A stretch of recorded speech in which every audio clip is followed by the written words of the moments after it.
చెప్తున్నారు నాకు బాగా చేస్తా నామ చెప్పిస్తూనే ఉండి జీవితాంతం నువ్వు నీకు అన్ని తిరిగి ఉంటున్నారంట. ఇంకో అబ్బాయి ఏడో కూర్చున్నా బాబానే చదువుతా కూర్చున్నా బాబానే ఆ అమ్మాయి నిజంగా ఆ బాబా గారి ఇక్కడికి వచ్చేటట్టు మా అబ్బాయి పాస్ అయ్యింది మొన్నే. మా అబ్బాయి అసలు బాగా చదవడం చెప్తాను. దగ్గరికి వచ్చినప్పుడు పాప ఇంటర్మీడియట్ పాస్ అయింది నీకు ఉండగా బాబు 10th మార్క్స్ రాలేదు. ఇంటికి వెళ్ళాక 10th మార్క్స్ వచ్చినాయి. అప్పుడు బాబా గారు రెస్టులు అడిగాను, బాబా మరి మా అబ్బాయి చదవగా ఏం బాగా మారద్దమ్మా పుట్టిన కొంటాడు అన్నారు. మా నిజంగా మా అయ్యగారు కానీ నాకు ఎవరికి కూడా మా ఇంట్లో నమ్మకం లేదన్నమాట. అంటే ఉంటాడు నేనే చెప్పి గొప్పలు చెప్పుకోవట్లేదు చెప్తున్నాను. బాబా మీద మన అబద్ధం చెప్పకూడదు. మా బాబు చదువుతుంది కానీ మా బాబు అంతంత మాత్రాన్ని వాడు స్కూల్కి వెళ్తే మా బాబు ప్రైజ్ మెడల్స్ గోల్డ్ వచ్చినాయి. మా తోటి గారి పిల్లలకి గోల్డ్ వచ్చినాయి. మా పిల్లలకి ఒక ప్రైజే రాదు వచ్చి పిల్లవాడికి అందరూ అనేవారు కనీసం ప్రైజ్ తెచ్చుకోవు.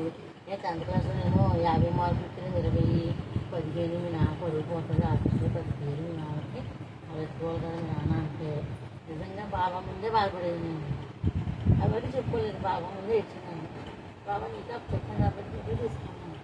మా ఆయన నమ్మకమే లేదండి. దగ్గర ఎగ్జామ్ దగ్గర తీసి ఏ 300 తెచ్చుకుంటాడో ఏ 250 ఒకటి బాగా జస్ట్ పాస్ అవుతాడేమో నాకు పడిపోతుంది ఆఫీస్లో. నీ పరుగు పోతా నువ్వు ఆలోచిస్తున్నావు. నాకు బాబా ఉన్నాడు. నీ బాబాతో నమ్మకం ఉంది కదా ఆయన చెప్పండి నా బిడ్డ ఆయనే చూసుకుంటాడు. 2 నెలలండి పుస్తకం పట్టుకున్నాడు. 565 మార్కులతో పాస్ అవుతాడు. మా ఇంట్లో సౌండ్ లేదు అవ్వకి. బాబా ఇచ్చారండి. బాబా ఇస్తాడు. నేను అన్నాను బాబా ఇస్తాడు. నా కొడుకు మీద కాదు నా బాబా మీద నమ్మకం ఉంది. ఏడ్చేసారండి అయితే ఇంకా ఆయన ఫోటో దగ్గర మా అబ్బాయి కూడా ఏడ్చేసాడు. బాబా అడుగుని బాబా అడుగుని ఏడ్చేసాడండి.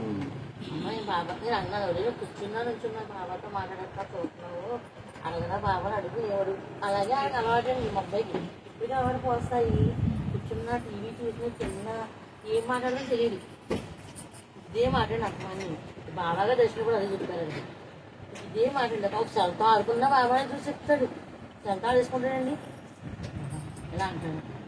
అన్నారు బాబాతో ఏం మాట్లాడేస్తున్నావు బాబాకి నీకే తెలియదు బాబాని అడుగు నేను బాగా చదవాలి మా నాన్న పరువు నిలబెట్టాలి నేను అందరి ముందు నాన్న తలెత్తుకోవాలని అడుగు అని అన్నానండి. 3 నెలల పుస్తకం పట్టుకున్నాడు. సంవత్సరం మొత్తం ఎంత చదవలేడు.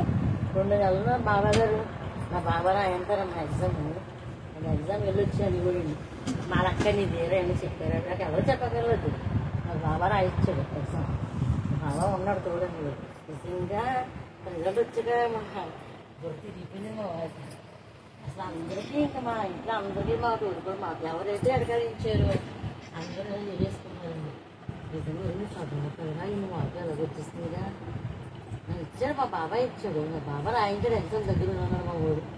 నేను అది అన్న కొడుకుతో ఎగ్జామ్ రాయించింది బాబా గారు ఇచ్చి నీ పూజ నేను నీళ్ళలో కలిపి ఎగ్జామ్ తిని ప్రతిరోజు ఇస్తూ వచ్చాను. నీళ్ళలో కలిపి రోజు బాబా గారు ఇచ్చిందే ఇచ్చాను. బాబా నువ్వు తాగు నువ్వు ఎగ్జామ్కి వెళ్ళిరా రాయి అయినా నీకు తోడు వస్తాడని ఆయన తోడుండే ఎగ్జామ్ రాయించాను మా అబ్బాయి చేత. ఆ ఎగ్జామ్ పాస్ అవ్వడం నాకు చాలా ఆశ్చర్యం. చదివి పిల్లడైతే నేను అంత ఆశ్చర్యపడ్డాను. చదవని పిల్లవాడితో బాబా అసలు మా ఆయనకి బాబా మా ఆయన అసలు ఇంకా ఏడుపు వచ్చేసింది. మా సాయికి ఏడ్చేసాడే నిజంగా బాబా నన్ను నిజంగా నువ్వు నా కొడుకు ఇచ్చిన రిజల్ట్ అయితే నేను అసలు ఊహించింది అన్నారండి బాబా మా సాయి అయితే. ఆయనకి కలలు నిలిచిన బాబా నిజంగా నా నమ్మకం గెలిపించారండి బాబాని. బాబా నువ్వు ఉన్నావు ఎవరైతే ఎన్ని మాట్లాడుతున్నారో అన్నీ నీకు నీ చేతిలో పెట్టేసాను. నా బిడ్డ నా కొడుకు నా తలెత్తుకునేలా చెయ్యాలి. నా భర్త కూడా నా ఎడకాలిస్తున్నాడు. నా బిడ్డ నీకు అప్పు చెప్పాను నువ్వే తీసుకెళ్తాను ఇంత అడిగేసానండి. ఎగ్జామ్ 2 నెలలు పట్టుకున్న పుస్తకం అందరూ మీలాగా ఉంటే బాబా గారికి అసలు నిద్రే ఉండదు. నేను ఆయన మీద నమ్మకం పెట్టుకున్నానండి. నేను అందరూ ఆయనే నమ్మాను. బాబా ఇచ్చారు. ఎగ్జామ్ అయితే నా కొడుకుతో రాయించింది అడిగానండి దగ్గరుండి. నేను ఇదే నమ్ముతున్నాను. మా పిల్లలతో అదే అన్నాను నువ్వు రాసింది ఏమి లేదుగా ఆయన కూర్చున్నారు నీ పక్కన నువ్వు రాసిస్తావు అంతే. మా అబ్బాయి కూడా అదే అన్నాడు బాబా రాయించుకుంటారమ్మా నిజంగా అన్ని మార్కులతో మా అబ్బాయికి ఆశ్చర్యం వేసిందండి. అసలు మా ఊడికి ఆశ్చర్యం వేసింది. అమ్మ నేను రాసిస్తానమ్మా నువ్వు ఏం భయపడకు నేను చెప్తున్నా 500 వాళ్ళ నాన్నమ్మ గారు వచ్చారండి ఇందాక మాతో నీకు 300 ఎంత వస్తున్నానమ్మా 500 దాటి నాకు బాబాగారు ఒక్క మార్కు ఇచ్చిన విజయవాడ తీసుకెళ్లి గుండు కొట్టించారు. ఎవరికి వాళ్ళ నాన్నగారండి తీసుకెళ్లి గుండు కొట్టించారా? కొట్టించేశారు. నేను బాబా కదా తీసుకెళ్ళలేనేమో కానీ విజయవాడ తీసుకెళ్లి గుండు కొట్టించారు. బాబాగారు ఇస్తాను అన్నారండి. మీరు మీ కొడుకులు సామాన్య భక్తులు కదా. అడగండి తీసుకెళ్ళాము విజయవాడ. మొన్న నెల అయింది విజయవాడ. మళ్ళీ ఆవిడ ఊరుకోదు కదా. అమ్మవారిని కూడా బాగా పిలుస్తానండి. అమ్మవారు కూడా తోడుంటారండి. అమ్మవారు కూడా అమ్మవారన్నా బాబాగారిని ఎక్కువ పట్టుకుంటాను నేను. చెప్తానండి బాబాగారిని అడిగేసాను నేను అంతే. బాబాగారు తీసుకెళ్ళాను కదా నానమ్మ. నాకు బాబాగారు 500 ఒక మార్కు ఎక్కువ ఇచ్చిందని విజయవాడ తీసుకెళ్ళి గుండు కొట్టించాను. 65 మార్కులు ఎక్కువ ఇచ్చిందండి ఇచ్చారండి బాబాగారు. తీసుకున్నారని చాలా కాదు ఆయన కొట్టించుకోవాలి కానీ నాన్న కొట్టించడం పండుమది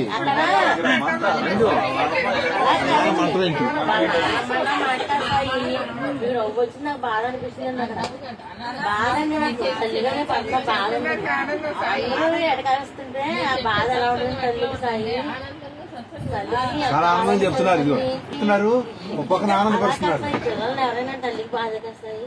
నీ పిల్లలు చదువుతుందంటే అది తల్లికి తీసుకోలేని విషయం అన్నది. మా పిల్లలు పొగుడుతారు. మా పిల్లలు చదువుతుందని పొగుడుతూ అప్పుడు చదవలేని పిల్లలు కూడా మనం ఎంకరేజ్ చేసుకోవాలి. ప్రోత్సహించాలి.